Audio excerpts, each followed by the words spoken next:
Hello, everyone. Welcome back to another episode of Left Side, Strong Side. I'm Chance Ellison, joined by my co-host, Mike Deacon. Jacob London, once again, feeling ill. He is not here. He will hopefully be back next week. And we are here to discuss all the goings-on of the football season. But before we do anything, we need to, talk about the thing that happened. Like, even if people who don't know sports know this.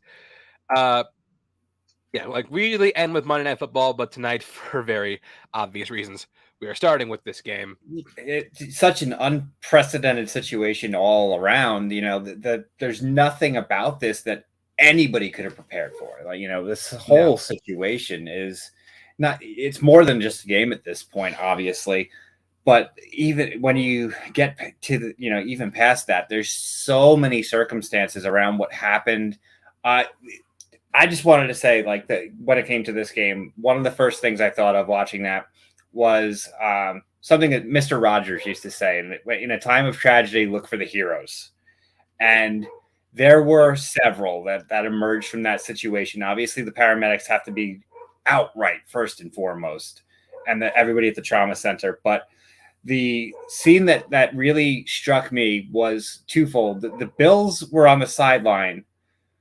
Basically, it looked like they were preparing to get themselves together, and Stephon Diggs is trying his best to rally the troops together, and Sean McDermott looks just shell-shocked, and Zach Taylor's like, absolutely not, and walks across the field. And my respect level for Zach Taylor, I've always been kind of iffy on him as a head coach, but as a human being, went up. I mean, that's like one of the best decisions he's made as a head coach. One of three good decisions he ever made as a head coach. Right. I mean, I've never seen any I've been around football my entire life. Mm-hmm. My dad played professionally. I spent like 10 years in the field. My brother plays right now. I have never seen anything like that. Right. Where a player I've talked to physician friends of mine. Apparently what happened was, because the adrenaline was so high, there's like a certain artery, a certain spot in your chest that you can hit, and if you get hit there, you go into cardiac arrest. Right. And that's exactly what happened. And after that, we had a great show scheduled for Tuesday. Obviously, none of us were really in the mood to talk about not at all that. But yeah, the good news is surrounding all, because he was rushed to the hospital right after all this. The good news is he is now responsive. Yes, he's about 50% breathing on his own. He can communicate. He's communicating. He's not brain dead, which is fantastic news. Yeah. So I think it's fantastic to know that he's overcoming Damar Hamlin's overcoming all of this. And just the way the whole league, no questions asked, everybody bound, got together and as a united front, it was big. This is something bigger than football. It's really nice to see what everybody did, what they did for his charity. Holy crap. Oh, yeah. His charity exploded after that. Oh, my God. That was so cool to see. And at this point, obviously, to look on the other side, the football side of things, we have an unprecedented situation for football in that the playoffs are going to be affected by two teams playing one less game. Yes. And these are two highly seeded teams. Obviously, this is like some college football type shit, because you have teams like in college football all the time that have less games that are in the rankings. But yeah, it was announced today, actually, a few minutes before we went on live. Hi, Bethany. A few minutes before we went live, that the game is no longer. Do you want to sit in, Bethany? We'll talk some football. Okay, I guess. Just got a shoe bag. Okay, cool. Have fun. Thank you. But yeah, it was announced that this game will not be played at all. It was postponed, and then it was outright canceled. Keep in mind, these are two teams that are vying for the number one seed in the AFC. You had the 1 and the 3 seed playing each other, and both of them had a chance to be the number one. Cincinnati was mathematically had a chance to get to number one. The whole situation with this, the league, obviously, it's still somewhat fluid situation. There's not a concrete answer. Yeah, I know they've put out some more statements. I haven't read through them. Some of them came out a half hour ago, so I haven't read through everything. But it does not sound like they have a firm decision on how they're going to wind up. I don't. I keep saying they need to do this like Friday Night Lights, just an elaborate series of coin tosses. Mm-hmm. And like the winner of all that gets the number 1 seed. But, at this point, it is so nice to see positive news coming out today. Obviously, everything's going to Hamlin, every good vibe, every piece of positive energy that you have towards football definitely has to go to Damar Hamilin. And I obviously we're going to talk about how my team got eliminated this week. I would love to see Buffalo go all the way right now and get him a ring. It'd be nice. But yeah, so Damar Hamlin, we're all with you, man. Hope you get better soon. Absolutely. That being said, let's talk about some fun football that was played. Not fun. Yeah. Not fun like fun that it's hilarious to talk about. First of all, we had Thursday nights. Thankfully, thank the gods, this is the last Thursday night game we have to endure this year. So yes. So you want to go like the direct opposite, tone. This is a game, perfect way to lighten the mood. Wow. Because first things first, the Titans knew this game. All of us. Hold on, I'm pulling it up right here. Crap. Where is it? Here we go. I'm gonna show. All of us were Josh Dobbs' parents. Watch not just this game, but all Thursday Night Football games. Yeah, that was my mic is frozen. Oh well. Okay, well I will. Mike, you back? Yeah, I'm back. Okay, cool. Yeah, I'm back. But yeah, like all of us are Josh Dobbs' parents watching it. But it's like Josh Dobbs' parents being unimpressed. Funniest thing to come out of this game. Yeah. Oh God. The Titans just they literally this is the first game all season. You see this very commonly in week 17 and now week 18. In recent time. But where teams are just like, fuck it, we're just going to put out, the starters are all sitting, whether we made the playoffs or we're completely out.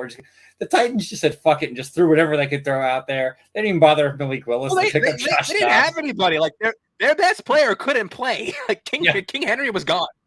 So they just said, fuck it. And like I said, though, for 3 quarters, they actually stayed pretty competitive. Because Dallas, surprisingly, which Dak wanted to give the game away. Raised a lot of questions about Dallas, if I'm being completely honest. But yeah, Tannehill was hurt. Malik Willis is doing what he's doing. I don't think Malik Willis. We've talked about as the season's gone on. Some of this past quarterback class. Obviously, there was a lot of quarterbacks who came in and had a lot of question marks next to them, and anybody aside from Kenny Pickett, from this previous quarterback class, none of them. Well, okay, I'm lying. Brock Purdy surprisingly did, but that's the only other one. Everybody else was a question mark for a reason, and they proved why they weren't picked in the first or second round. Malik Willis was a guy a lot of people thought could go number 2 overall. Number 2.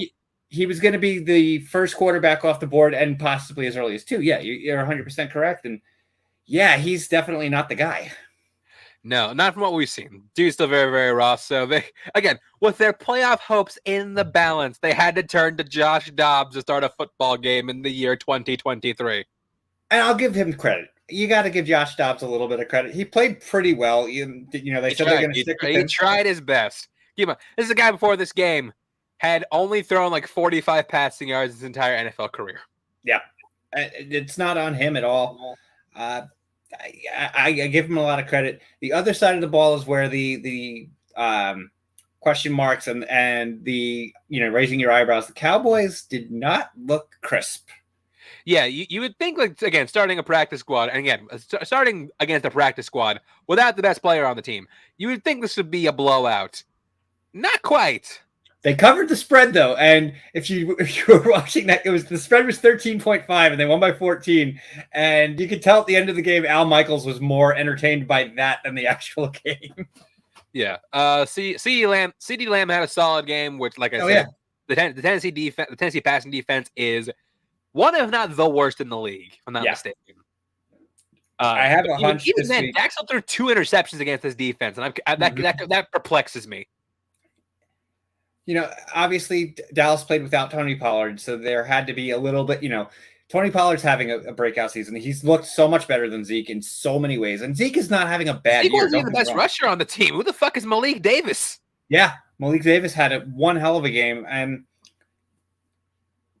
Dallas is such a frustrating, I'm not a Dallas fan, but I can only imagine what it's like to be a Dallas fan because you literally never know. In 1 week, they can go out there and blow out Kansas City, and the following week, Atlanta will kill them. You never know. You never know. They're one of the most hot and cold teams in the NFL right now, and that does not bode well to they're actually going to the playoffs this year. Right. And surprisingly enough, they still have a chance at the number 1 seed. We'll get into all that later. Which is nuts. Up next, we have this is a matchup for the ages right here. Cardinals versus Falcons. Not only that, we have the Cardinals starting David Blau. David Blau. He is going to soon usurp Dan Orlovsky, I think. I am calling this right now. David Blau is going to be the immortal David Blau. This guy is going to be a backup or third string quarterback for the next 15 years. Oh, God, yes. So the immortal David Blau. Get it into your heads right now. Like this game was not about winning. It's about superiority in the art of ineptitude. Who blows it more? Yeah, and the Cardinals came to play in this regard. Yeah, and the Cardinals obviously no Hopkins, no quarterback, very little run game to speak of. Really, no defense. This is against the Falcons. It's against the Falcons, and once again, at the end, old Mr. Reliable, Younghoe Koo. Younghoe Koo. Atlanta legends. But he doesn't get too many opportunities because of how bad the team is. But that dude, when you put him in a position to win, he does it every time. Like Younghoe Koo might be like one of the best kickers in the league. I agree. He's just on a bad team. Put him. Yeah. If you put him right now on a team, swap him with like Greg Joseph. Yeah, exactly. Throw him there. Throw him on any contender right now, and he'd probably be top 5 in points in the league right now. 100%. Like he's something else. I love that dude. Yeah, great. He's fantastic. I love watching him play too. He's also a super enthusiastic dude. I just like him as a whole. I wish he's that team's MVP. I'd say. Yeah, MVP the Falcons, Younghoe Koo. But no, I was going to say though that the Falcons do have something to build on. Tyler Algier did, as the season progressed, and he did this game too. He has progressed into what you want a rookie running back to be. I'm about to say, Tyler Algier, this is his first year as in the league, right? Mm-hmm. Yeah, he's a rookie. Yeah, so given this, they really have no reason to pay Cordell Patterson next year, unless they just want to bring him, unless they get a friendly deal. I think Algier, obviously he's on the Falcons, so you take that with a grain of salt. But another guy, he did what you want a rookie to do. And I think he is a prime candidate for the next season to be a making the leap guy because he's looked really good the past 3 weeks. Oh, no, absolutely. The dude's been he's been really killing it. Hopefully he can get a team around him. Yeah. Hopefully. Might be the market for a quarterback in the next draft because Desmond Ridder might not be it. I don't think it's Ridder. So their draft position is interesting. They might not. They're in a spot where they might not have to trade up to get one of the top 3. It's all going to be circumstantial. But I have right now. They're at 5. I'll double check.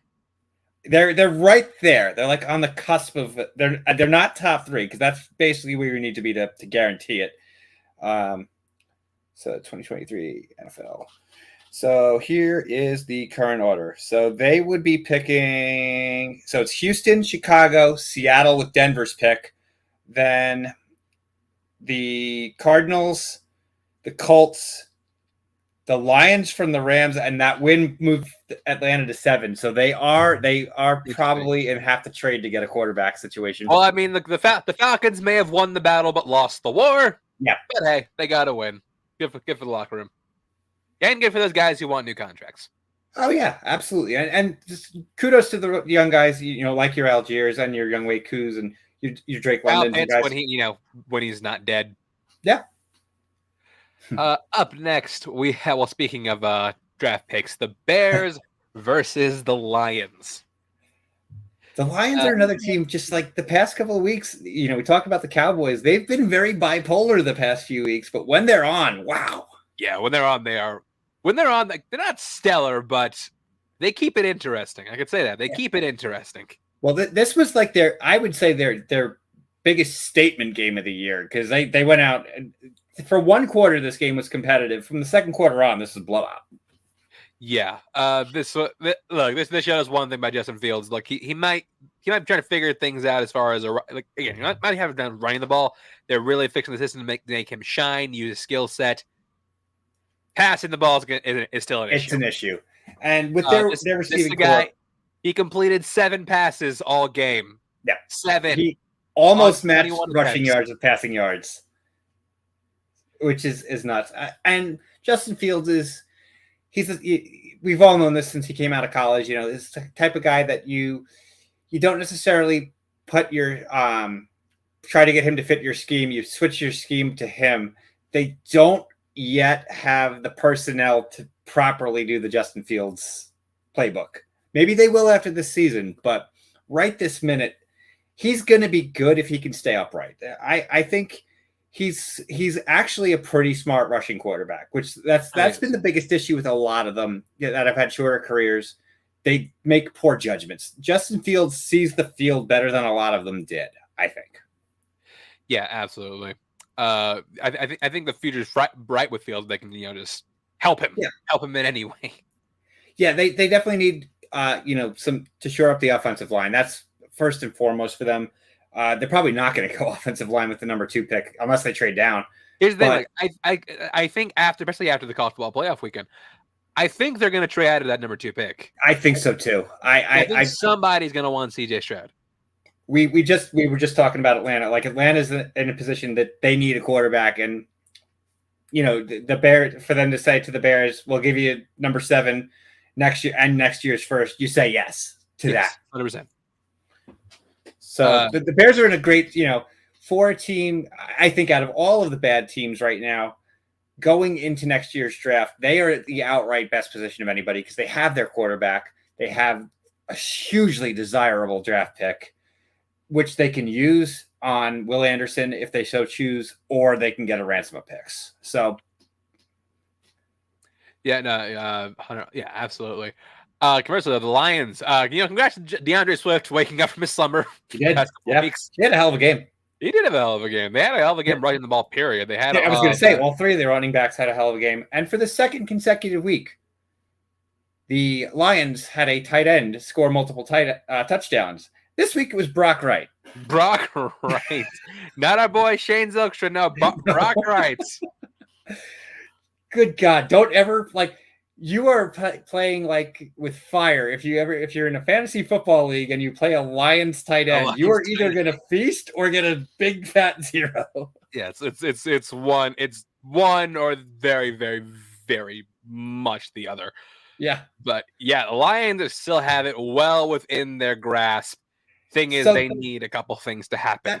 That's the real interesting thing. We're going to talk about next week's games, but the NFL went ahead and put them into the primetime game, which by the time they play might not mean anything. So, if Seattle wins, they lock it up? Done. If Seattle wins, the Lions are done regardless. So they are going to be playing on Sunday night in a game that might not mean anything to them. Well, it might not mean anything to them, but it might be something, again, they might be able to eliminate the Packers. Right, because the Packers are now winning it. Yes. But we'll get into all that later. Mm-hmm. Up next, the team that, we all thought would be successful this year. Broncos country, let's ride. You motherfucker!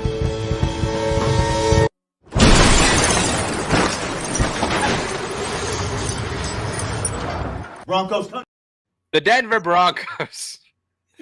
Once again taking on the Kansas City Chiefs, this time without their former captain, Nathaniel Hackett. Wow. And I don't know what it is about the Chiefs, but against the Chiefs, Russell Wilson starts to play like Russell Wilson. I don't understand. He started the game. They started well. They did. The first half of that game was pretty competitive, actually. Yeah. They didn't show up after halftime, but no, they went home after that. What, we're done. But again, funny thing is, they played like this the entire season. Yeah. they would not be in this position. Absolutely. Like Russ in the first half played probably, I would argue, his best first half of the season, best in a Broncos uniform. It's just they didn't capitalize on it. They did not. Again, this is a meaningless season since they've already been eliminated from the playoffs. Anyways, but again, if they get like a competent head coach, a good offensive minded guy, they do have hope for next season. Their wide receivers, they have one hell of a wide receiver room. They're going to get Tim Patrick back next year. So then they got Cortland Sutton, they got Jerry Jeudy. That's a damn good, 1, 2, 3. I know their running back situation right now is looking bleak, but they'll have Javonte Williams back. Yeah. So right now, the talent is not the issue on the team. It's execution. Yeah, the execution and the fact that the team is just not meshing. But again, Russell Wilson going to a new system for the first time in his career might need some time to mesh.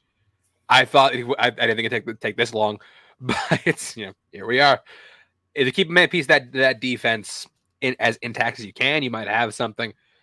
Conversely, though, the Kansas City Chiefs still looking like a damn fine team. They're a legit team. They have been all year. A lot of people before the season, even us a little bit. We both said they were going to make the playoffs, but we both downplayed them a little bit. This is still the Kansas City Chiefs. It's still Patrick Mahomes. Yeah. And it's still like incredibly high. Again, as one-dimensional as this offense is, and it is very, very hard to stop. Yeah. And now, though, the thing that's getting even scarier with them as the season's progressed is they suddenly figured out that Jerick McKinnon is on the team. Yeah. Oh, yeah, Jerick, you're here. Do something. He has been on fire. He's been a touchdown machine for the past month. It's like, 8 touchdowns in the last 5 games? Yeah, he's been a touchdown machine the past 5 games, and most of them have been passing. And that's something that's scary because he's still got relatively fresh. Like, they barely used him in the beginning of the season. Yeah, and we forgot Jerry McKinnon was a thing until because they were using Edwards-Helaire, and Pacheco was second, and then they demoted Edwards-Helaire, and then McKinnon shows up. I don't remember what week it was, like week 13 or 12 or something like that, and all of a sudden he's just killing everybody. Yeah, it's wild.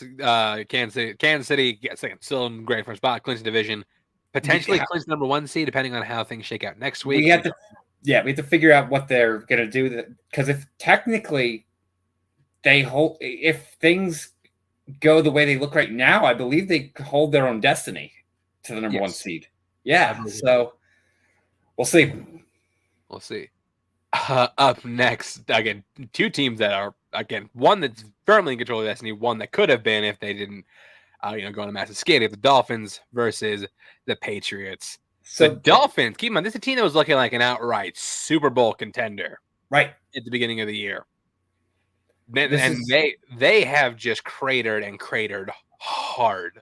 And it's deja vu. Like literally the same thing that happened. Tua goes down with a concussion. They have to start Teddy B. Teddy B gets about a quarter into the game and he gets knocked out, and they have to go to Skylar. And this is the second time this season they've had the same game script happen and the same result. Yeah, again, this shows anyone who's doubting how beneficial, how central Tua is this offense and this team. 100%. Watch any of these games where he's not playing. Right. The team doesn't look the same at all. There's a lot of mistake, and the Christmas game I think has to be taken with a grain of salt because we now know he definitely had a concussion for the second half. But if you watch the Dolphins in the games that they play with Tua and the games they did not, it's a different offense. It's 100% a different offense. And I'm not like a Tua truther by any means. I still have my question marks about him. But this team, by comparison, holy crap, are they a different team with him? Yeah, the Dolphins have now lost their 5th or 6th straight game. And again, we were looking at a team that in November, people were talking Super Bowl. Justifiably.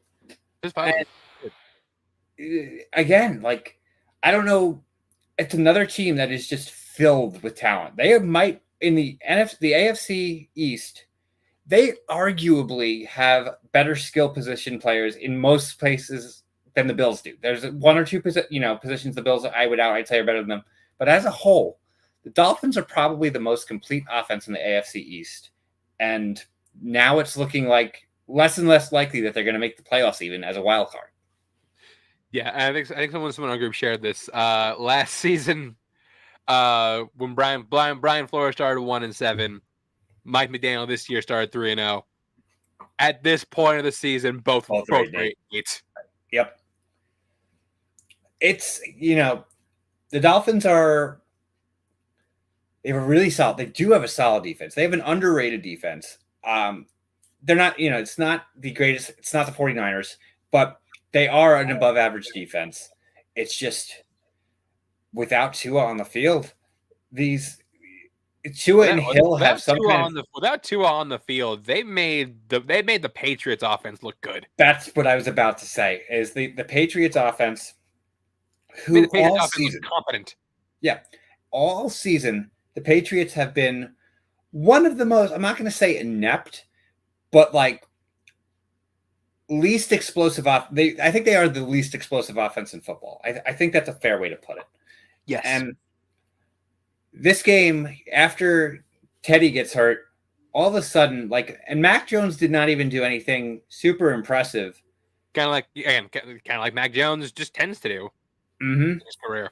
But it was more than enough to win this game. And how the hell the Patriots, with their current roster, with their current quarterback, are currently in position to make the playoffs astounds me. Yeah, we'll talk about how the whole situation shakes out later. But yeah, they still do have the defense. Yeah, this was just the defense sad. is still something else. And this week it's come up. Matthew Judon is going to probably become one of the highest paid players in football because how do you not pay him? I mean, yeah, but do you pay him TJ Watt money? That's the question. I don't think you do. I don't think you pay Matt Judon like a TJ Watt. Yeah, it'll be interesting. He's probably going to get franchised, but we'll see what happens. But you got to give that guy. He's not that old, but he's 30 years. I don't think you give him like one of the most expensive contracts in football. That kind of money. But I will say, as we're approaching the end of the season, definitely a candidate for me for most improved player in the league. I don't know how he's not in that conversation. Matt Judon's definitely got to be in that discussion. Oh shit, Judon's been excellent this year. Mm-hmm.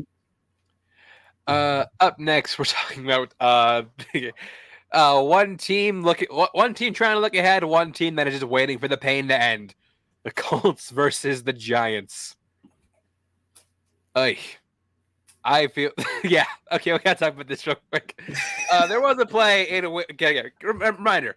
Matt Ryan was not starting. Sam Ehlinger was not playing at the beginning of the game. This is a team that was starting Nick Foles. What about as well as you'd expect? Yeah. Sorry. Sorry, Nick Foles again because he didn't start last week. Kayvon Thibodeau, first round pick from the Giants, sacked him, and literally next to his dead body, decided he was twitching. He was twitching on the ground, and he's like that. Like just watching that. I was watching Red Zone at the time when that happened. I'm just watching that. I'm like, is this really happening right now? Like that's like holy crap. Like, am I actually watching this happen in real time? Seeing this happen? And I understand Kayvon probably was not aware that he injured him, but somebody on the Giants had to step in there with him right next to. He's literally twitching and convulsing on the ground. Oh god, yeah, that was ugly. He was, Foles was taken out of the game. I think what did Jeff Saturday say? He said like tasteless, called him trash, something like that. And then Kayvon said he didn't know who Jeff Saturday was. Yeah, that's not a good look. But Sam Ehlinger was sent back into the game, and went about as well as he's back. This team is fucking dead. They're terrible. The Colts should, they're going to finish, top 5 draft pick. I honestly think at this point, the Texans are a better team than them, and the Texans are god awful. And I think that right this minute they are a better team. Just flip the coin though. Let's go to the Giants. This might have been the best professional game Daniel Jones has ever played. 100%. Like if he played like this for his entire career, he might get a 5th-year option. I don't think he will. I don't think he should. But he already isn't. He's not getting the option. He's already not. Yeah, they opted out of it, so he's getting a contract. They can franchise him. I don't think they'll do that. I do think he's going to get a contract though. I don't see any scenario that he doesn't right now. I don't know how the Giants get anything better than him at this point. Well, I mean, there is a very obvious person you go Well, get. yes, but there's We'll talk about who circumstances later. to that. Yeah, there's circumstances to getting him. So, but Daniel Jones, There's somebody out there who teams are going to be after that we'll be talking about later. Yep, I mean that's true. Daniel Jones still played fantastic. He did. He was that we were talking about last week or 2 weeks ago. Isaiah Hodgins has emerged. Who the hell is this? Yeah, we did not know that name, in October, and now this guy's getting 2 touchdowns a week. It seems like. Yeah, Hodgins played great. Richie James emerged. bad. Richie James was a fumbling machine early in the season, and now he's starting to come on. Yeah, I mean, shit. When Darius Slayton was the one fumbling today. Yep, and isn't that crazy? Like the one season vet on the team. Yeah, the one name that people would know. I 100% think that Daboll has to be in the conversation for Coach of the Year for the turnaround. Conversation, yes. I don't think he gets it, but I think he's in the conversation. But he's in the conversation. You have to, if you were going to rank a top 5, he's 100% my top 5 right now. Yeah, 100%. Well, and especially because after this win, for the first time since the yacht photo, yep, the New York Giants are back in the playoffs.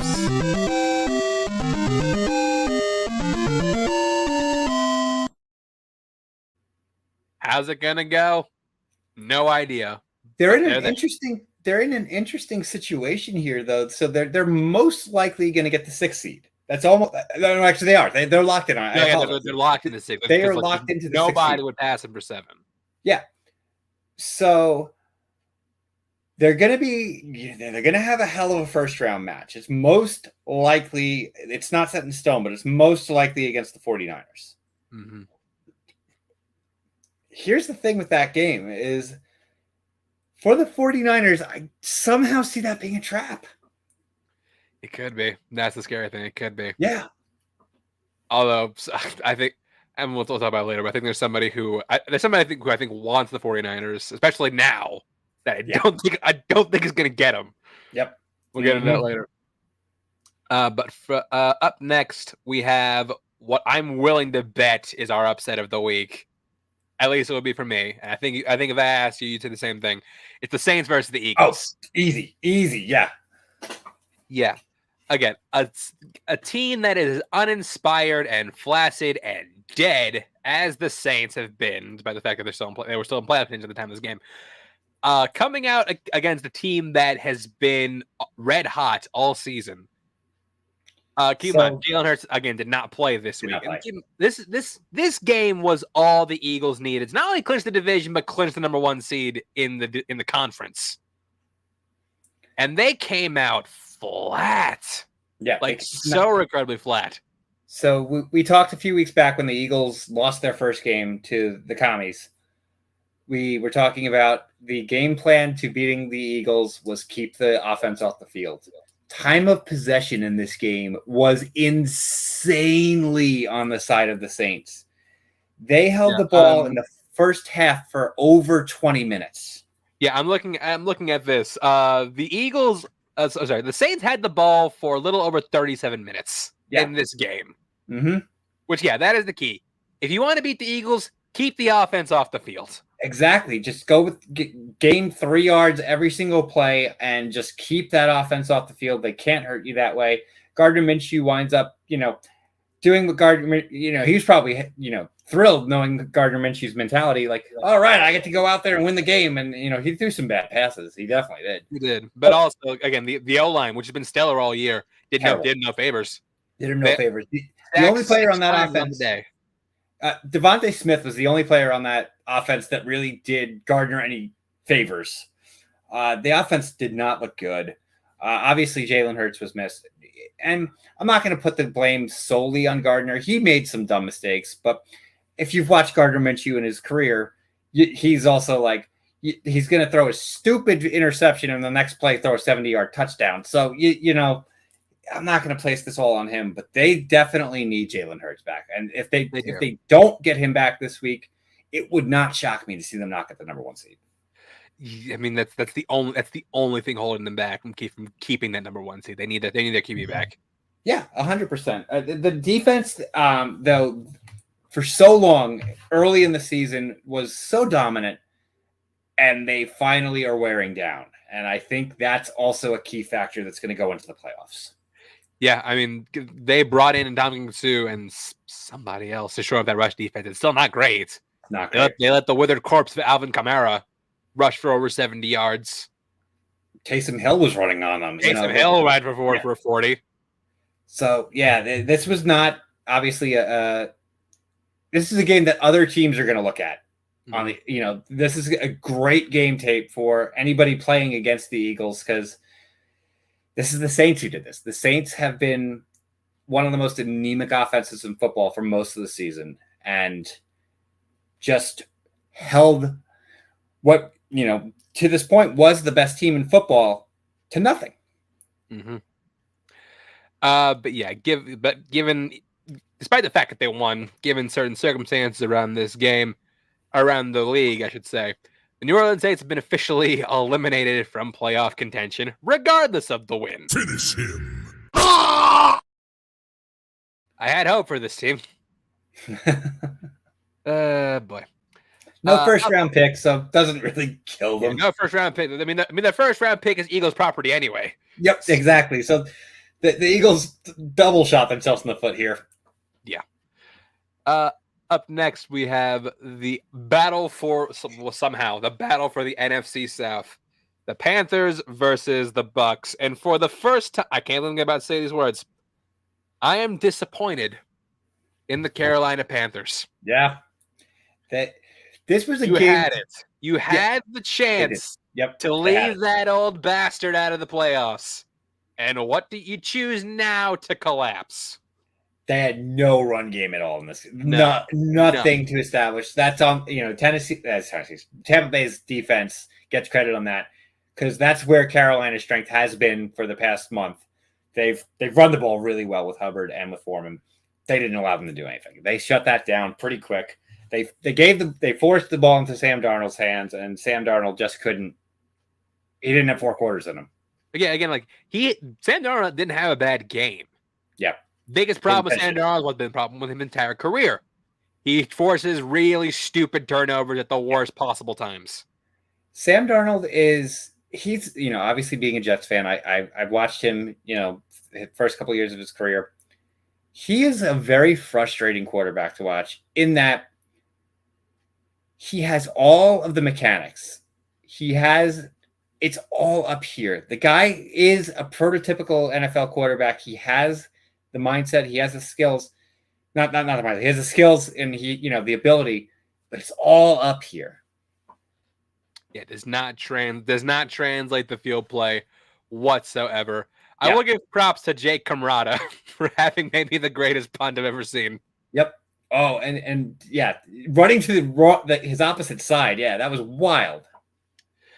But yeah, look, let me say this. Tom Brady played the best game of football I've seen him play all season. Hands down. Hands down. Nothing else was even close. Hands down. Mike Evans went ballistic. Mike Evans had a great game after being like a shadow of himself all season. Yeah. But again, the Bucs have used this script so many times. It's routine. They fall into a hole against a vastly inferior opponent. Then they realize, wait a minute, we're the Buccaneers. And then they proceed to pull out some last-minute bullshit heroics. Exactly. If the Buccaneers were in any other division, they'd be 5-12 right now. And they would be eliminated as they should be. Yeah. But because their division is god-awful, welcome to the playoffs, Bucs. We can't have anything nice in this world.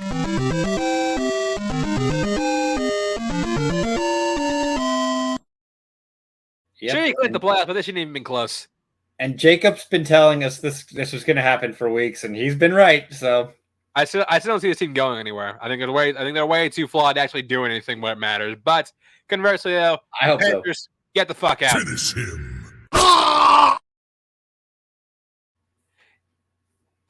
Up next, this game was hilarious for so many reasons. We have the Browns versus the Commies. The Commies on the day of unveiling the new mascots, keep in mind, they were still, at the time of this, firmly in playoff hunt. What you look, you're a commie fan. You look around. What's the catch? Carson Wentz is starting QB. Yes. Let me repeat that again.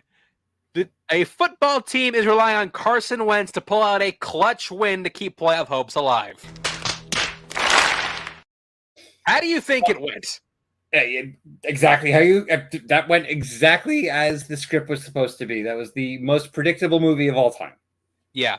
Carson Wentz is my winner of the Brady Award this week for Not Stonks of the Week. He's way up there for me. I mean, I have somebody else, but he's way up in the conversation. Like, how do you play that? This is a Browns team that all season has just underachieved in every facet of the game, with the sole exception of Nick Chubb. And now, granted, this was the first time that I think Watson had his sea legs under him. This is Watson's best game by far. He's getting him back, and I'm terrified. Yeah. Amari Cooper ran wild. They couldn't cover him. Amari Cooper runs wild. I've been afraid of that combination. Thankfully, it took till week 17 for it to happen. How do you think I feel? Yeah. I got to deal with that. I got to deal with that for the next several years. Yeah. That's something to be afraid of. 100%, no doubt on that. Deshaun definitely, hands down, this season that was his best game. Not the other games don't even compare to it. The Commanders were a team that had such a solid defense most of the year. And you just let the Browns, who the past couple of weeks haven't done shit, just steamroll you. It did. It's crazy. Chase Young was back. Didn't make a fucking difference. Not at all. Unless your savior return didn't make a fucking difference. Nope, not one bit. Not one bit. And I'm telling you all this because the guy who should have known this had no idea. Because of this loss and certain things that happened later in the afternoon, they were eliminated from the playoffs. Finish him. Sorry, Mitch Buddy. Best / worst mascot in football now. That is my favorite mascot from this point forward. It's just the dumbest thing. You know, it's funny. I invited a Washington fan on so we can dunk on them for this game. Couldn't make it. We'll get them back on later in the week, or sorry, later in the season. Yeah, we'll definitely we could have a half-hour discussion about Tutty. I want Tutty at my birthday party next year. I mean, Dan Snyder might write him out. Who knows?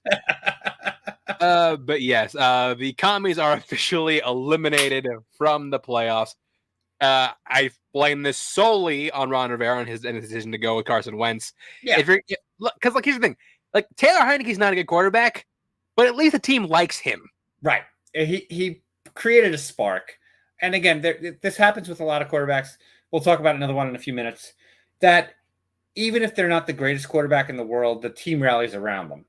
And unfortunately with that, eventually time runs out in most cases when you have that situation. And obviously it did with Heineke. But you go to Wentz, and obviously the decision has been made for this week, but they weren't mathematically eliminated at that point. But Wentz was proven to be, a liability all year. Yes. And the thing is they did draft Sam Howell and have not used him whatsoever. And obviously now they are going to give him a shot. No, it wasn't that he's going to be starting next week. Yep. Mm-hmm. But the question is why did you go back to Wentz? I don't understand it. No idea.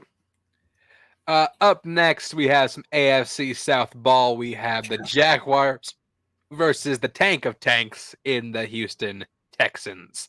And so this is a game that the Jaguars had nothing to play for, because this game was literally meant nothing. Because it was going to decide by the next game anyway. Yeah, one way or the other, regardless of the outcome of this game, their game this coming weekend was going to be for the division, and they steamrolled them. This was a game that sent a message. ETN ran wild. He didn't even play the second half. Yeah. ETN went over 100 yards in the first half. He went over 100 yards on 9 carries. Yeah. 9. They got a defensive touchdown. They had pressure on, the Texans with their whatever the hell they're doing at quarterback, rotating quarterbacks, which is so bizarre. Yeah, Davis Mills to Driscoll. Yeah, I don't understand this whatsoever. The Texans have pretty much said, all right, everyone, we're picking first, so have your wins, It's like weird. Funny thing is, I thought about this. Like, the Texans don't have. I'm like, why don't the Texans have the number 1 pick locked up already? Because Chicago. Because That's Chicago, yeah. Chicago and the tie. That's the only reason they don't have it locked up. And so the best part, we're looking forward. They're playing the fucking Colts this week. I hope there's another tie. Oh, please tie again. Has any team ever had multiple ties in a season? I don't think so, because I was looking that up because wasn't it Washington almost did it? I think Because Washington almost did it, and then they wound up losing that game. But I was like, oh my god, please tie again. This would be fantastic. Yeah. If you're Chicago, you're rooting for your team to lose, and then Texans to win. Because then, you think I get a good haul for the second overall pick? If they get holy crap, what are you going to get? Yeah, holy crap. Yeah, that would be maybe an unheard of haul if they get it. But the Texans, I will give the Texans credit. The Texans have known, for a while now that they're in tank mode. They found a few diamonds in the rough. They found some less heralded players who definitely look like they're going to be parts of their team as they move forward. Obviously, a lot of their team is just gone. They're going to clear house and blow everything up. But there were a handful of players that they have a future in the league. So they've done pretty well in that regard. They put up a fight in these games too. And, it's not on the guys on the field or anything like that. This is more on their management and everything, but they put up a fight. They are, in terms of pure talent, they're the worst team in the league, and it reflects.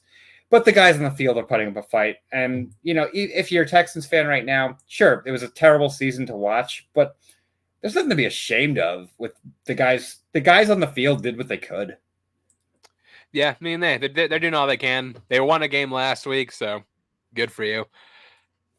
But yeah, Jaguars roll on and give them what Tennessee's looking at right now. Probably gonna be rolling on in January. I think so too. We're gonna get into our predictions, but yeah, I think the Jaguars are gonna go from worst to playoffs, which doesn't happen super often. No, that doesn't happen in this quick a turnaround either. Yeah. Up next, we have what I think is both of our picks for game of the week. I'd be surprised if it wasn't yours too. The 49ers versus the Raiders. Yep. Now, before we talk about this game, we need to prep. We need to, set the stage a little bit. It was announced that following the Steelers' loss that Derek Carr was being benched for Jarrett Stidham. And was going to continue to be benched for the remainder of the season. Carr, at that point, elected to step away from the Raiders to not be a locker room distraction. Which to me and a lot of people say is signaling that he is done with the Raiders organization, like officially. Most likely. It's not official, but I'd say with 95%. One of the most consistent parts of that franchise in the past decade is probably going to be gone very soon. Yeah. And the thing is, Carr to me is the guy's always got a bad rep because you look at his numbers, he's never had a bad season. He's a good quarterback. This year, the interceptions this year added up. Yeah, the interceptions this year were worse than they usually are. But you look at his numbers in the past, he's usually a really efficient dude. He's never when the Raiders have been bad, he's never the problem. It's never because of Derek Carr that they're bad. Right. But he's not kind of the new Flacco. Your barometer for what's a good quarterback or a bad quarterback. Derek Carr is the line. Are you above the Derek Carr line? Yeah, that's basically what he's been. Because he's never been an outright top 5 or maybe even top 10, but he's been hovering in that 11 to 16 range the past couple of years. Absolutely. Yeah. So he's gone, but not only that. This isn't not official yet, but we're just all speculating. Not only that, but if he does leave, which is all likelihood he will, their shiny new toy in Devontae Adams is probably gone too. Yeah. Keep in mind, Carr is the only reason Devontae came to Las Vegas. Yeah, he's going to demand a trade if Carr gets traded, you bet your ass Devontae's going to. They're a team they're going to lose Josh Jacobs too. There's almost no doubt they're going to lose Josh Jacobs because they didn't get his 5th-year option. Down Carr, they're going to be down Jacobs. They're going to be down Adams. Pretty much. So they'll still have Darren Waller. They'll still have Hunter Renfrow and Matt Collins. Their offense is pretty bleak after that. Yeah. And when you're talking for Hollins or Renfrow being, your one receiver, if they lose Adams, that's an issue. But that's what I was saying. Like Derek Carr, I think is going to be like a very in-demand guy for a lot of teams that are like one QB away.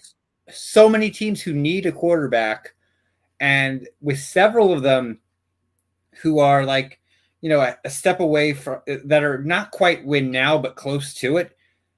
That's a guy a lot of teams are going to look at because he could elevate you. The Jets, the Giants, the Titans, like there's so many teams who could use a guy like Carr on the squad in order to take them to that next level. 100%. So you look at that, but then you look at what happens in this game. 49ers have a top 3 defense, and if I'm not mistaken, they probably are. They are ranked number 1, if I'm not mistaken. I believe you're right. Yeah, Jarrett Stidham lit him up. Yeah, again, this concern for the Niners. You're getting picked apart by Jarrett Stidham, a guy who was fucking awful in New England. Now, one thing that has to be said when we're talking about Devontae Adams. What a catch in the end zone. Holy crap. He had like 2 or 3 it's incredible catches. The touchdown he caught was a floater ball over his head. How he touched both feet in was insanely talented move that like you had to watch that. I watched that replay multiple times when he did that. Just be like astounded because that ball was for most wide receivers, I would say was uncatchable. Not only did he catch it, he made a touchdown. Yeah, Devontae Adams, I think it's kind of like a frustration. You're just like, okay, I'm gonna show you all what you're gonna lose when I walk out here, my boy Derek. On the other side of the ball, the Raiders could not stop Christian McCaffrey at all. Christian McCaffrey ran wild. Well, I do think it's funny though that like he's all of a sudden he's magically healthy. He's been on and off IR for the last 3 years. Now all of a sudden he's on a good team, and now he's just suddenly healthy. One of the things, though, that the 49ers said they were going to do, and they actually have done it, if you've watched their games, they've done some load management with him. He's not on the field, for 85%. He's on the field for more like 2/3 of the plays. They don't overuse him, and as you can see, his productivity has gone up with that. The 49ers right now, I think, of any team in the NFC, probably are the ones that hold the keys to the Super Bowl. Yeah, I'd be surprised to see anybody else in the NFC with as clear a path. They could blow it, obviously. This is the 49ers. They've been known to make the NFC Championship. We've seen what Kyle Shanahan does in crunch time, but this is the team right now, at this very minute, of the 7 teams that are looking to make the NFC playoffs, that is most playoff ready. 100%. I'm curious, like when did Jimmy G get hurt? Was it against the Bucks? Jimmy G got hurt. No, it was the week before that. It was the Dolphins. Yeah, it was like the week of Thanksgiving, correct? Yeah, I think that's right. So I'm looking at the teams they've played since then. Like who they've been up against? Because there's Dolphins, Buccaneers, Seahawks, Commies, Raiders, and the Cardinals close their season. Yeah. I'm very curious to see how Brock Purdy does against like a really good defense. Yeah, and like right now, it's looking like it'll either be the Giants or potentially this 7 seed. It's up in the air still, but like I said, I don't know why, but I just think that the Giants, it's a trap game for the 49ers.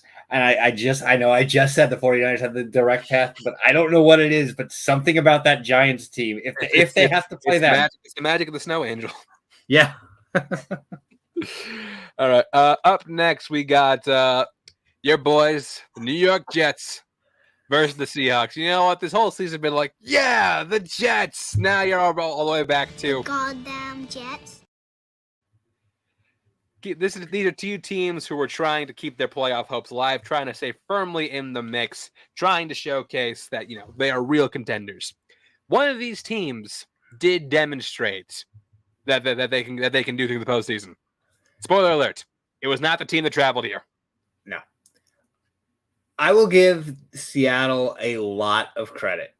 They obviously had their offense schemed to a T to play the Jets. They used the tight ends more than any other team has against the Jets. They had this scouted out so well. DK Metcalf was an afterthought in this game. Tyler Lockett barely did anything. But the tight ends were running wild on the Jets. DJ Dallas, Noah Fan, and Colby Parkinson had just that's their entire receiving offense. Mm-hmm. And that's 100% on their coach. The coaches get on the Seahawks in this game ball for them because they saw the weaknesses in the Jets safeties. And it's something that most Jets fans have been aware of all season, that everybody's paid so much attention to Sauce and DJ Reed. It's like, yeah, but if you throw it in the middle of the field, you're probably going to do something. And the Seahawks figured that out. Yeah. Who's starting safety for you now? So it's LaMarcus Joyner, and it's not Ashton Davis got demoted. I'm not even certain. I'd have to double check the roster because it was Davis and Joyner, and Davis got demoted. That is something to look for the Jets. Definitely to shore up either in the offseason or in the draft. Safety is a glaring hole for the Jets. They definitely need to do something at that position. I will say that the Seahawks did a really balanced offense. Kenneth Walker played a very nice game. Like, it wasn't a flashy game, but he played a really nice game. Kana had a solid day on the ground. Yeah. It's a sad day in New York when even Mike White cannot save this team. So the biggest thing, and I was mentioning earlier when we were talking about Taylor Heineke, and Mike White fits into the same conversation. He brought a spark to the team. It's obvious the team likes him. And it was adrenaline. It was pure adrenaline that they were running on with Mike White. It ran out. And I obviously, being a Jets fan, I was excited to watch the Mike White thing. I always had that little nervous energy about it because, Mike White he's a high-end backup. He truly is a high-end backup. I just don't know that when it comes to long-term starting, I've never known that he was the guy. I think he's going to have a nice career as a backup for most of it. And if you have to play him for a quarter or so, you're going to do fine.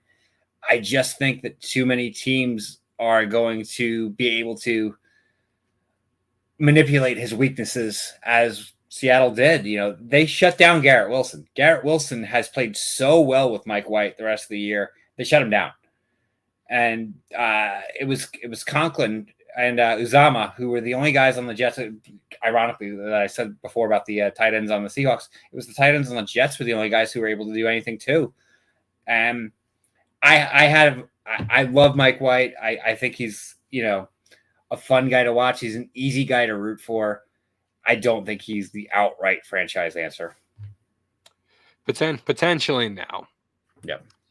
But again, you gotta go find somebody because that's like your biggest hole. Like, you need somebody better at the quarterback position because Zach Wilson was not it. It's definitely not. I'm fully off the Zach Wilson train. I've always been kind of you and the rest of New York, all off the train. But Mike White's gonna be a free agent this year. I will be moderately surprised if he still winds up on the Jets. Yeah, he's a free agent. Really? Yeah. His contract was only 2 years? Yep. Wow. So, I'd be surprised to see if he gets a starting job anywhere.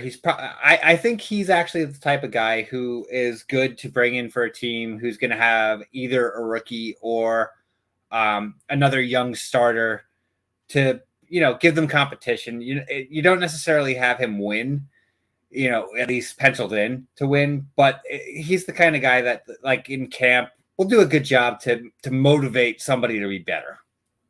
Absolutely. Up next, actually, this is another candidate for upset of the week. Vikings versus the Packers. I picked this one, so I'm not going to call this one an upset. You did. I think the Packers were actually favored in this game, which is they were the favorite in this game. You were talking not stonks. The entire Vikings, the entire fucking Vikings is getting not stonks. Everyone on the team. Every single one of you is not stonks. Before this game, Jair Alexander said in an interview that what did he say? He said like Justin Jefferson's game week 1 was a fluke. So my eyes were glued to this match. I'm just like, if he goes off for 200 yards, like Jair Alexander would have been an easy non-stonks week for me. Quite the opposite. Oh no, like Jair backed up what he said. Like one reception. He held Justin Jefferson to 1 catch for 15 yards. Yep. And grittied him. That was Jefferson was so frustrated he nearly Mason Rudolph a ref. Yeah. And I'm going to go right ahead and I'm going to name Jair Alexander the stonks player of the week because he backed it up. Dude talked to David and backed it up. Yeah, we've seen this site. Too many times. This is the bitch I'm Aaron Rodgers game. Yeah. 100%. And I'm terrified right now. I am absolutely terrified. The worst case scenario for me as an NFL fan, we had to in the same day watch Tom Brady light the world on fire and then watch Aaron Rodgers do it. God damn it! Could you guys just fucking retire so we can see something else? I'm damn tired of this script. I want to see something else.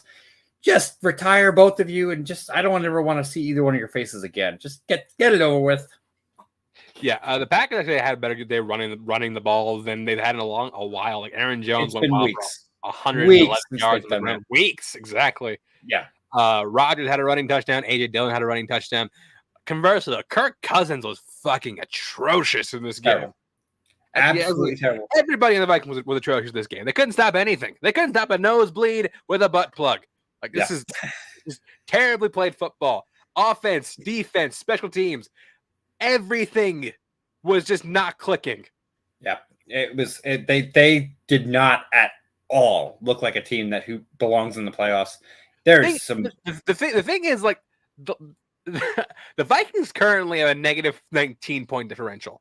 Isn't that crazy? Which should be impossible for a team with 12 wins. With the 2 seed, they're the 2 seed, and they have just having a negative point differential. Period is insane. Like it's almost more impressive to have a negative point differential with 12 wins than whatever positive they could have had. Yep. Yeah, it's insane. Again, I think the Vikings are like the biggest frauds in the NFL. First, like Cowboys are a very close second, but I think the Vikings are like my biggest fraud alert right now. And there is a fairly decent chance we're watching this game again in 2 weeks. Granted, it'll be in Minnesota, but mathematically, this is a highly likely game that we're going to see in 2 weeks. We'll talk about that in a second. Up next, game that I probably should have put up first. But I didn't see it in time. We got the Rams versus the Chargers. Look, the Chargers were kind of on autopilot. They didn't really do it. They already got their playoff seat locked up. But something more important at stake here. Supremacy in the town where neither one is wanted. I was joking around before the game. I'm like, that stadium, anytime either one of those two teams is playing, it's 90% the opposing team. What the hell is going to happen here? Is anybody going to show up? I mean, it says they had 98% attendance rate, which is fascinating to me. Yeah, it's astounding. But yeah, what you were saying about the Chargers, they just went out there. They played fine. I mean, Austin Eckler, let's talk about him for a second. Like, he went off.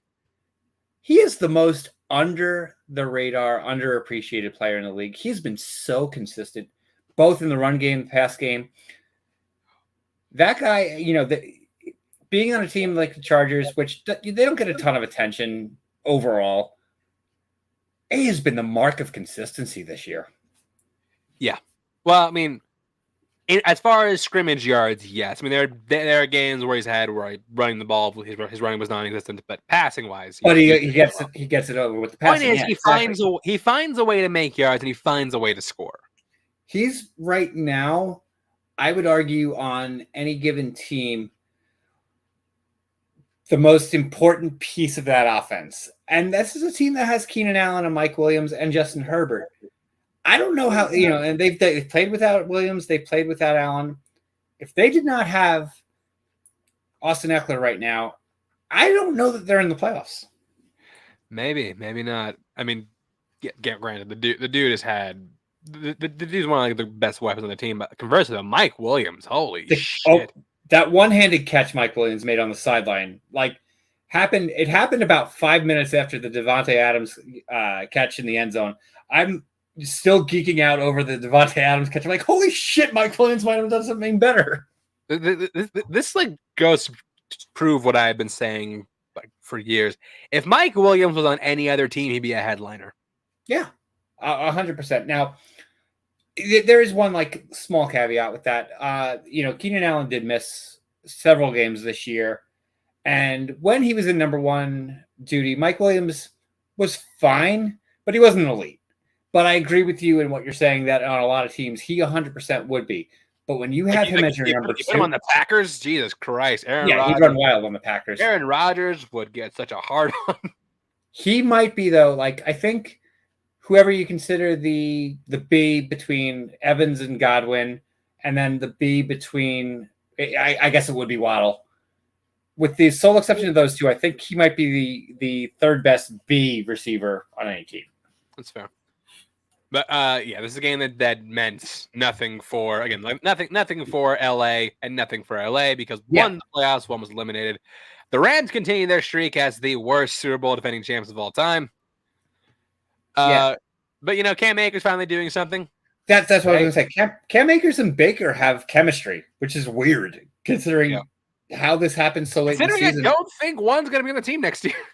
Yeah, I don't know what to say about that because it's two players who, we all know what happened with them. Cam Akers wasn't even playing half the games this year, and all of a sudden, I don't even think you can call it garbage time at this point. Because they are trying to play for pride if nothing else. But Cam Akers right now playing best football he's ever played, I think. Mm-hmm. This is the guy they drafted when they drafted him in 2020. Yeah. And here's the thing is so he's getting up all this hype about him for next year. Is he going to let us down again? I don't know if I trust him. Yeah. Well, I mean, not with that line. Yeah. And again, can't rebuild it. No picks. So we'll see what I'm very curious to see what this Rams team looks like next year because I want to see what contracts they offload. I want to see if McVay actually decides to come back. I'm curious to see, what free agents they actually can get. Right. It's going to be tough. Their salary cap issues are going to be tough to overcome. Yeah. Last game we're talking about Sunday Night Football. Steelers versus Ravens. Again, Ravens still once again starting Tyler Huntley.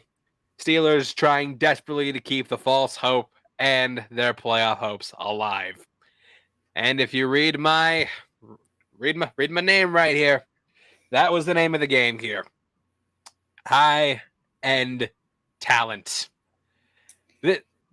This is a script. We can't talk about Tampa Bay. Pittsburgh following the exact same script. Is have a completely anemic offense for most of the game, and in crunch time, just clear. Get to that final drive, and they show up. Yeah, and this thing I'm watching this team come to this is the offense finally coming together, and this goes to prove what I said a few weeks ago was correct. Had Kenny Pickett played that first Ravens game, they would have won. Yeah, I'm starting to think that to tend to agree with that. This is a team, their offense is so talented. They're skill players. You're talking if Pickett's played well. Pickett's not what I would say is an elite quarterback or anything like that, but he's played very well. They'll get there. Once we get Frank Reich, he'll get there. If Pickett is in a situation this year, but next year in particular, with that young talent they have, that's the key word. You look at their offensive skill players. You got Kenny Pickett, Najee Harris, Deontay Johnson, George Pickens, Steven Sims, Pat Fryermuth, Zach Gentry, all They're of all these young. guys They're all have young. been drafted, or in some cases not drafted, within the last 3 years. 3 years. Mm-hmm. Like I think we might have the youngest offense in the NFL at this point. You're We're up there. I think it's either you or the Jets. It's one or the other. I mean, I think Corey Davis hurts the Jets numbers. Corey, he definitely does, but it's one of the two. Point is, this is the Steelers at this point remind me kind of like the Lions for the AFC. They're young, That's they're fair. scrappy, they will do what it takes to win. And I am terrified, and I would be terrified to face them in the playoffs. Yeah, and so they're in a they don't control their own destiny, but what they did this week, how they finished that game, they came out and won they came out. They did not will themselves to victory. They came out and won that game. They won that game. And my pick for Stonks of the week is a guy who's caught a lot of controversy this year. People saying like he's a bust. He's not a good running back. My boy, Mr. Najee Harris. He's again. Even I've criticized him at some point, but he's come a long way in the past couple of weeks. He's impressed me more and more. This year, definitely. I think he might have had 1 or 2 games last year that, like, obviously statistically, but I think there was 1 or 2 games last year that he took over a game a little bit stronger. But by far, this was his best game of the year, best drive by far, 100%. And I'm impressed with this team. I'm impressed with their moxie, and I say it all the time. Said it before we started the season. Mike Tomlin is going to keep these boys in competition. Granted, they don't control their own destiny. I wish they did. Thanks, Mitch Trubisky. But we are still, despite the fact we should have been dead weeks ago, we're still alive. Which means we still got a chance to get a Super Bowl. So you're saying there's a chance. That's all we need. That is all we need. And that's going to do it for our Week 17 recap and for the last time this regular season. Yeah. We have our Week 18 prediction as well as stunks or not stunks. We're going to do this a little differently today for this week because there are a lot of games that don't really mean anything. Right. Going into 100%. Going into the next week. So what we're going to do is we're going to talk about the games that don't mean anything first before we get into the games that actually have serious playoff implications. Now let's just to recap with everybody what needs to happen for everything to go as it stands. Number 1 seed, we don't know. AFC North, we don't know how the ineffectiveness, the lack of gameplay between Bengals and Bills is going to affect that. Well, if the Bengals win outright, they get it. Yes. Oh yeah, no. Wait, they might have clinched already. Actually, because I think the Ravens have to win to make that for the division. The Ravens have to win. Yes, the Bengals win, it's outright theirs. The Ravens win, then it's the weird tiebreaker situation that. Oh no, actually, the Bengals have clinched their division. They clinched it because the Steelers won. That's right. Yeah, because the Ravens lost on Sunday night.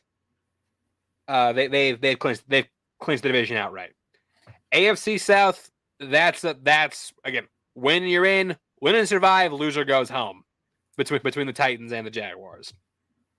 For the 7th seed, there are 3 teams in contention for the last spot in both divisions.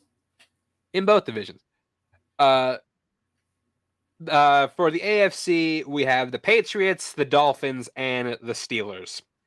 For the did we call the Jets eliminated yet? Yeah, you did.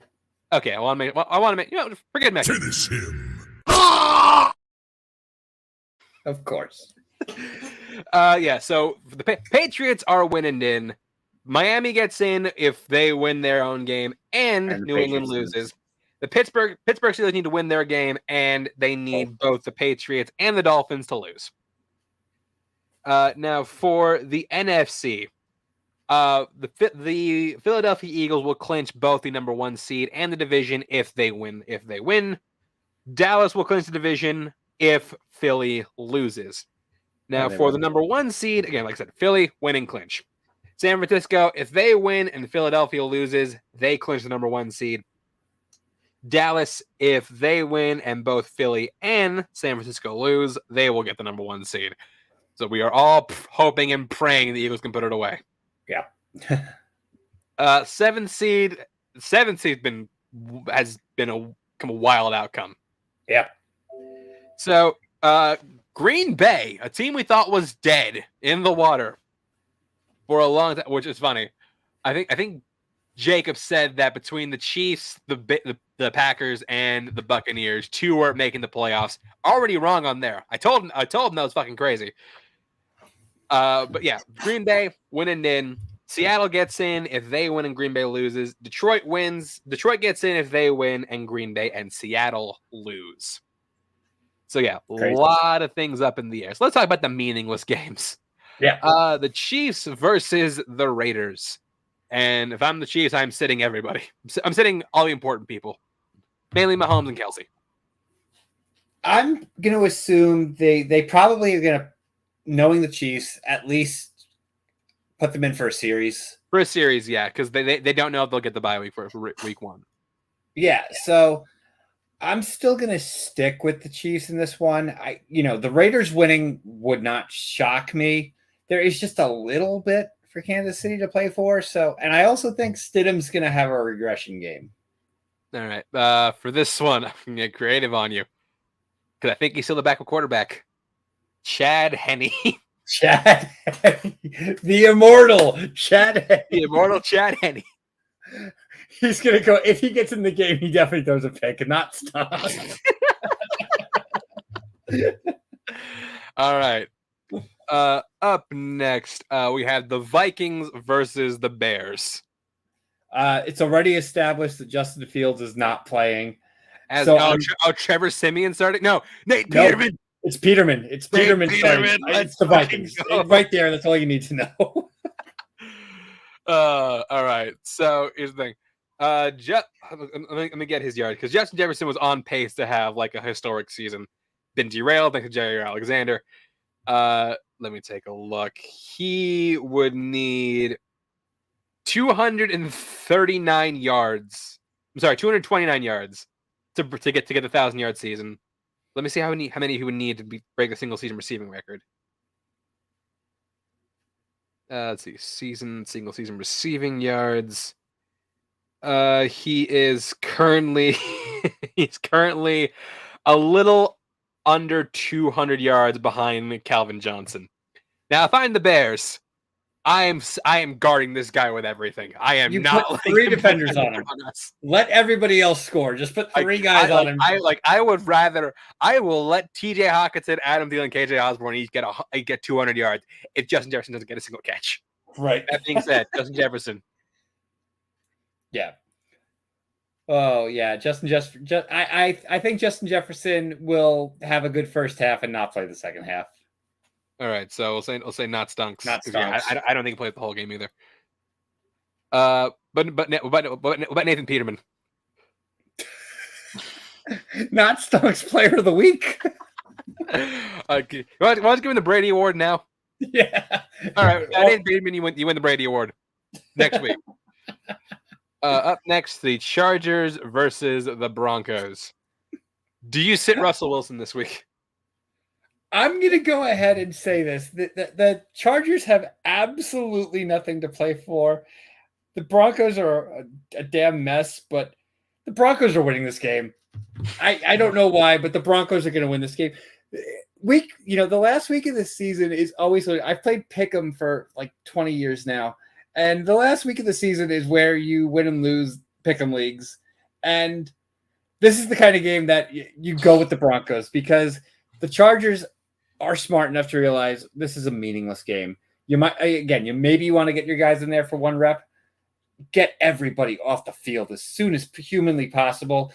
And the Broncos defense is too good for the Chargers backups to beat them. I got the Broncos all the way. What's the money line for this game? 40. Go under. Sorry, over under. Yeah, go under. Yeah, I go under. For stunks of the week, let's throw out our boy, Broncos country, let's ride. Russell, hold on. Let me see where he's at for a touchdown. Okay, he's 13 touchdowns. He's got one more touchdown in his bat. He's already broken it. I'm going stocks on him. Actually, I think he'll actually do well this week. All right, so this is get right game. Yep. Better late than never. Week 18.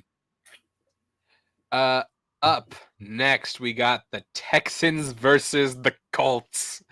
Now, we said earlier, nothing is better than this game ending. Like, have it start with a tie, have it end with a tie. Here's the better thing to predict. We can. This game is so irrelevant. What percentage of seats will actually be filled in this game? Oh, can we bet on that? That'd be amazing. I'd bet on that. Okay, but let's throw it out right here. I'm going to where is this game at? Let me see. It's in Indianapolis. It's at Lucas Oil. I'm going to say 65.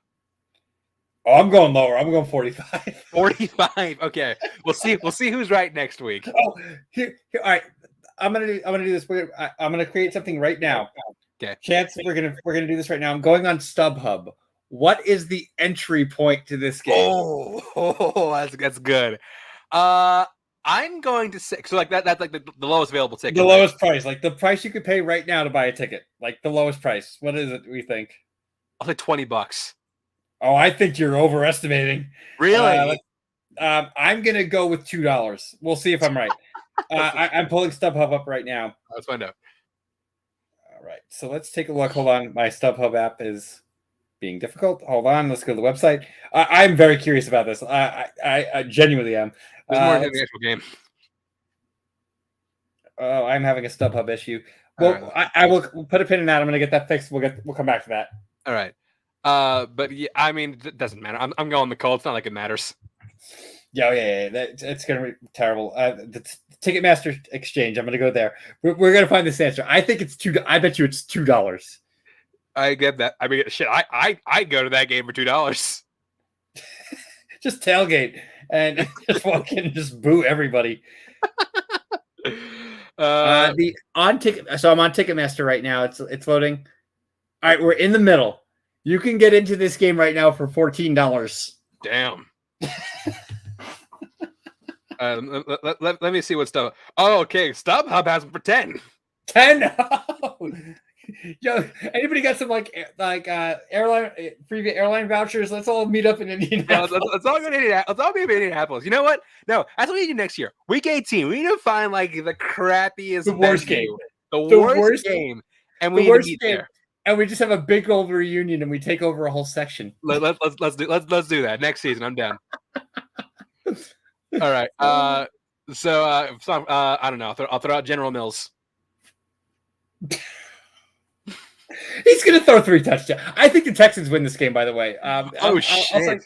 I'll say Stubbs. I think they do. That'd be disastrous for the. They go this long and destroy their tank now.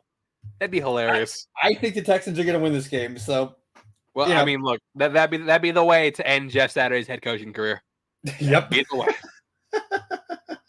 All right.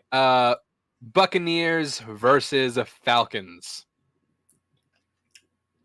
Apparently, Brady says he's going to play the game. Why? So, yeah, I don't know why, but apparently Brady says he's going to play the whole game, or that has not been determined yet. I don't think he plays the whole game. I don't see any reason whatsoever for them to play the whole game. I don't see any reason for any Buck to do it. Give me the Falcons in this one. Ugly game, low scoring, but give me the Falcons. Yeah, I'll give the Falcons now for stonks this one. I think it's gonna be sent in after Brady exits. Kyle Trask. It might be Blaine Gabbert, but is it Blaine Gabbert? Blaine Gabbert's been the backup. I mean, okay, whoever the second string quarterback for Tampa Bay is. Not Stonks. Doesn't matter. Not Stonks. All right. Up next, also NFC North ball, Panthers versus Saints. May as well just start PJ Walker at this point. What's the StubHub on this game? That's gotta be bad too. Holy shit! This is a fun game. I like this game. So in New Orleans, I'm going to say then on the attendance for this one. I'm going to say 55 attendance. Okay. I think this will be a little bit higher because I think the Saints fan base is a little bit more dedicated. So I'm going to say 70. Okay. Let's take a look at. I'm pulling up Ticketmaster for the resale tickets. No. Oh! Wow! Really? You can get into this game for $9 on Ticketmaster. Oh, that's hilarious. So yeah, Yeah, like one of these years we got to find one of these just crappy games. we just have to like keep our schedules open for week 18. All of us just like conference call. Where are we going? Like just buy last minute tickets. Just buy like cheap seats like that. We'll do it. Probably get moved up to the 50-yard line. To 5 rows back. Up next, Okay, so we're moving into the games that have some implications. Actually, this one really doesn't because both are locked in at their spots. Ravens versus Bengals. The Ravens already have been playing their backups, and they haven't been spectacularly. With Huntley, he's been fine. I just think the Bengals have actually been playing really well. There is, some stakes to this game. Give me the Bengals. I just don't see the Ravens winning this one. I don't see the Bengals starters finishing this game. It could be. I kind of like their. Trying to remember who the backup for Joe. Yeah, shit. That's a really good question because we haven't seen him at all. Brandon Allen. There you go. That's my pick. Stonks or not stonks, Brandon Allen. Actually, no. Forget that. Tyler Huntley, because I'm pretty sure I'm pretty sure he's also starting this game. Based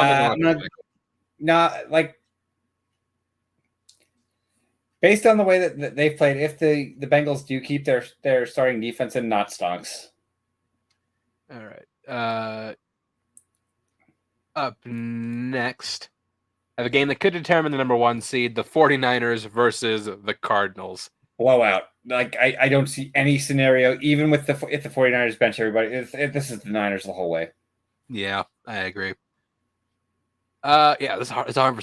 He had a couple some random names for this one. David Blau. Let's talk about David Blau. The immortal David Blau. Not stocks. Against this defense, no way. All right. Up next, the Cowboys versus Indians. Now it's Cowboys versus the Commies. Cowboys are going to steamroll them. All right. Sam Howell going. Micah Parsons is probably going to sack him at least twice. I don't see this going well with Commanders. I'm gonna say Sam Howell. Not Sam Howell's going to throw 4 interceptions. Damn, not stonks at all. All right. Up next, we have the Rams versus the Seahawks. Again, winner gets in, loser goes. I'm sorry, no, not winner gets. I'm wrong. This is Seahawks trying to solidify their playoff spot, but they need something else. They need some more match to happen later down the line. They're going to win this game. I think the Seahawks win this game fairly soundly, actually. Like, with the way the Rams have been playing lately, yeah, it might not be the prettiest game, but the Seahawks will take command of this game early, and they'll take it. All right, I'm going to say Geno Smith. I like him in this game. I say stonks. He's going to throw 4 touchdowns on Jalen Ramsey. I don't know if it's going to be 4. I could see. I think Geno throws 1 or 2, but K9 does. He has a good game. Up next, this is one of the big ones. Winning you're in, loser goes home. Titans versus Jaguars. One team with all the momentum in the world, and the other one is reeling. Mm-hmm. I'm gonna say the Jaguars ride this one out. The way they're playing right now, they came together at the right time. Defense is playing well, offense is playing well, and neither side is like spectacular. I don't know that the Titans are going to have any kind of answer for ETN. I don't think that they're even going to have an answer for Christian Kirk. I like Jacksonville by 10. So yeah, this would come off. This would end a 6-game losing streak for Tennessee to end the season. Yeah, I don't see it ending. So yeah, give me Jacksonville. Even with Derrick Henry back, I don't see this ending. I don't. And Jacksonville's defense has played very well. Losing ending. Yeah. So I think he's listed as active right now. I don't think he's listed as questionable. I'll throw out King Henry. He's going to do fine. I don't think he's going to make an overall impact. I think statistically he'll be fine, but he's not going to win the game. I mean, we've seen that he can go for like 120 plus yards and they can still lose. So yeah, King Henry can't save this team anymore. All right. Up next, this is to clinch the number 1 seed, not just the NFC East, but also the conference as a whole. The Giants versus the Eagles. And again, we have not had any word on who was playing between Gardner Minshew. That's the key. That 100% is the key right there. And the Giants are locked. They are not moving. I don't know why the Giants would risk injury to any of their key players. I take the Eagles even if it's Gardner. Thing is, like, even you would do it just to, okay, well, it depends. Who do they want in the 1 seed less? Who do they want in the 1 seed less? The Eagles or San Fran? That's true, because like it's a division rival, so I can see them like playing their starters just to keep them out of the number 1 seed. It could be. It would win the gold medal at the Petty Olympics, but I can see them doing it. I think that the Giants are smart enough to realize that for them as a whole, the game doesn't have any implications really. I'm still going to go with the Eagles. All right. I will say, I'll say AJ Brown. He's been fairly matchup proof. If Hurts is in 100%, he stonks. Even with Minshew, I think he gets about 5 or 6 catches and probably close to 100 yards. So yeah, I like him. All right. Up next, this is what I'm going to call my heart attack run.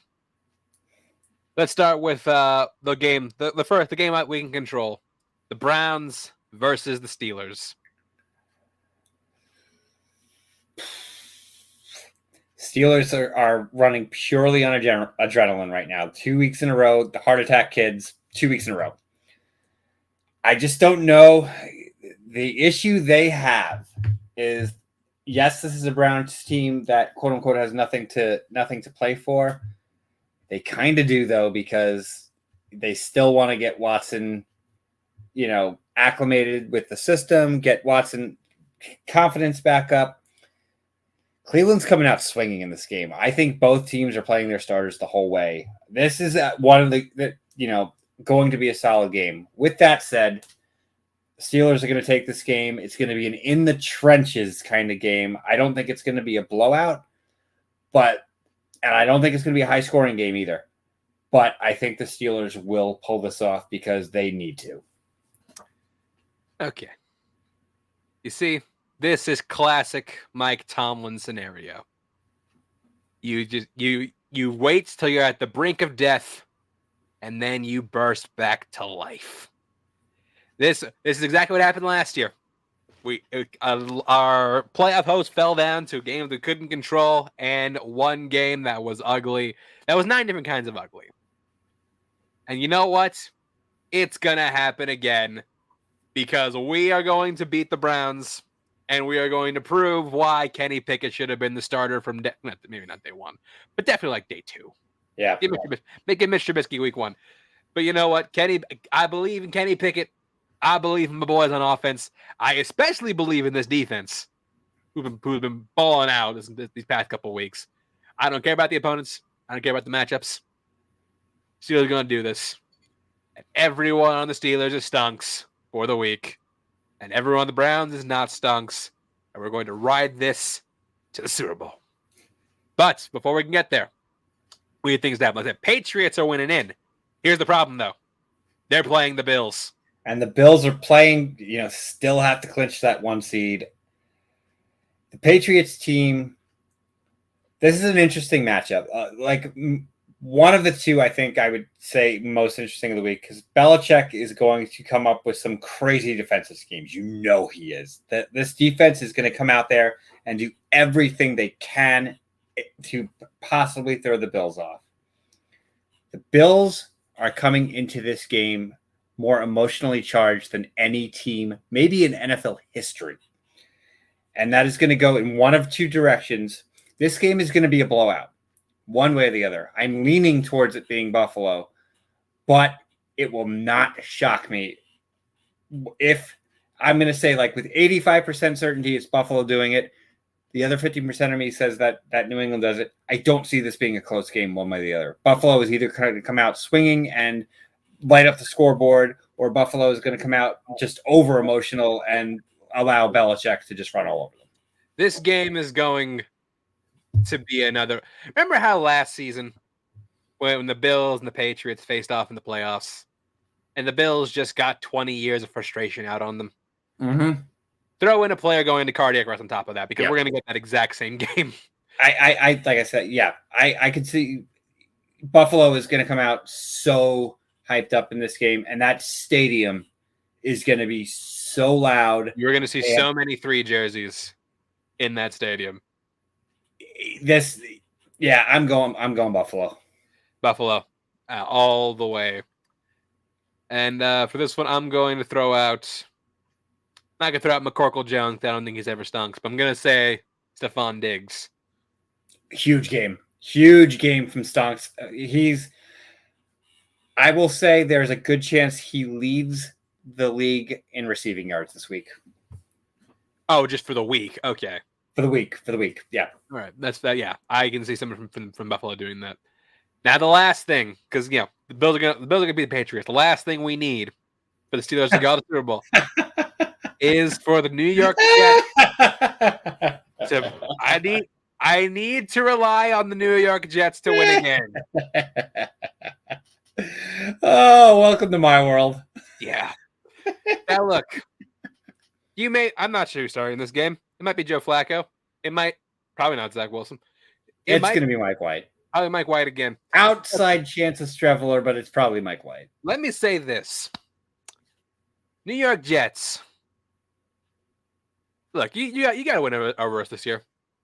You're out of the playoffs. You're out of your race because you relied on a boy to do a grown man's job. I need y'all to do something. And keep in mind, this is the perfect situation because the Dolphins are without Tua and without Teddy Bridge. We're starting Skylar Thompson. With Mike Glennon backing him up. With Mike Glennon. Like, the situation has never been more perfect for the Steelers to go to the playoffs. Jets, you just have to not Jets it up. I'm counting on you. I need you to do this. And I need the Jets to win. And I know it's a bad proposition because anytime you need the Jets to win, they lose. Anytime you need the Jets to lose, they somehow win. But I need the Jets to pull this off. And I'm calling the Jets. I got the Dolphins. It's not gonna happen. It's gonna be like what was it? Fucking hold on. The Indianapolis-Jacksonville game. It's gonna be ridiculously lopsided. Skylar Thompson's not gonna be able to do anything with Sauce and what's his nuts locking up the receivers. Forget Gesicki. Lock up Gesicki. Jets, just do something. Anything. I got Miami winning this game and then losing in the biggest blowout in playoff history the week after to Kansas City. I'm like, man, we stand a better chance against Kansas City than the fucking Dolphins do. But whatever. For this one, let's say Tyreek Hill. We watched what happened last time they played the Jets, and it was Skylar Thompson. Actually, okay, that was a bad example. Well, I can't think of a Jets person. Let's announce time. This is gonna be a bad game. Yep, I agree. But the ultimate game to decide the playoff fate lies on Sunday Night Football as the Lions take on the Packers. The true America's team. I know I don't see a scenario where Seattle loses. I just don't. I don't see them losing to the Rams. So this is a game where the Lions, I just don't see this being important to them. But this could be Dan Campbell saying, hey, you've watched these assholes in the playoffs forever. Go take them out. Yeah, because if they are playing for a playoff spot or they are playing to get the Packers out of the playoffs. Yeah, pretty much. Unfortunately, I hate this. It's Aaron Rodgers coming in clutch at the end. I don't see, especially against this Lions defense. I got the Packers. Yeah, I also got the Packers. And again, Aaron Rodgers is my boy. Love that man to death. I would love to see the Lions win, but I got the Packers. Yeah, I got the Packers. I would love to see the Lions win if Seattle loses. If Seattle loses, you talk about, we talk about how hyped up Buffalo was. Good God, could you imagine the pregame speech if this is an actual playoff game that Dan Campbell gives that team? Please have the cameras on him. I want to see that. Oh my God, that'd be incredible. Like, just forget the Cardinals. Hard Knocks in season. Let's go over. Let's bring the Lions back. Switch it back. Let's get back to the Lions. All right. Last stunks or not stunks for the regular season. Aaron Rodgers. No, I love him in this game. I think he's going to have a huge game. All right, and that's going to do it for the Week 17, Week 18 look ahead. Mike, where will we find you at? So you will find me here on Left Side Strong Side. We'll be back on Tuesday next week, I believe. Tuesday, yes. Yep. So you can find me here, and you can always find me on Wednesday nights on What the Show podcast. Last night's episode, we had the movie guys on. It was a whole lot of fun. We did a recap of 2023. Yes, you heard me right. We recapped 2023 last night. Next week, we are going to, for the first time in a while, have our full crew, and everyone's going to be tasting bum wine and talking about 2022 movies. So that'll be an interesting stream. And you find my Twitter, _chance_91. Check my other podcast, Stories by Chance. We're going to be doing some really fun stuff in this upcoming year. And we're going to be doing some stuff on this channel as well. It's not just going to be this show anymore. That's going to do it for us here tonight. Thank you for watching, and we'll see you next week. Holy shit.